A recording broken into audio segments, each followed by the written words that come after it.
আমরা যদি লিখি আজকে তোমার ঠোঁট দুটো চুষে চুষে খাবো, আমজনতা তখন বলে, আপনি তো চটি লেখক, এসব না লিখলে হয় না, সব নষ্টদের দখলে চলে গেছে, সি আনফ্রেন্ড কইরা দিলাম।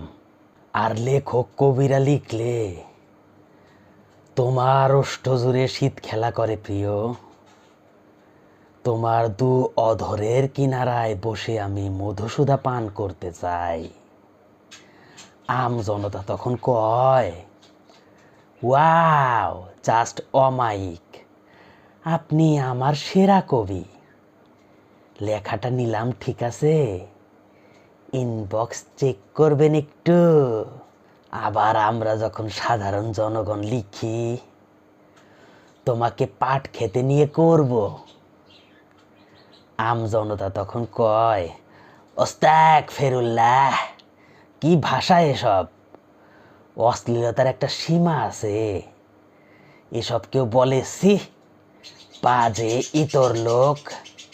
আর লেখক কবি সাহিত্যিকেরা যখন লেখে, কোনো এক রজনীতে তুমি আমি দুজন মিলে পাট ও গুল্মের নিচে মৃত্তিকার নরম বিছানায় সাজাবো মিলন মেলা। আহা হা হা, তখন আমজনতা কয়, অসাধারণ, কিভাবে পারেন লিখতে, মন ছুঁয়ে গেল, ইনবক্সে নক দিছি, চেক কইরেন।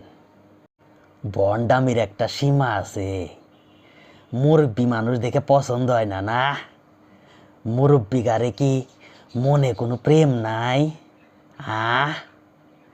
শখ আহ্লাদ নাই, কিছু লেখা যায় না, লিখলেই দোষ।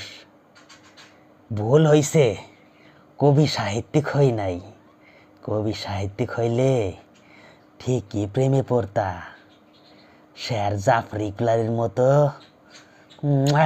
চুমা দিতা। কথা ভুল কইছি, হ্যাঁ?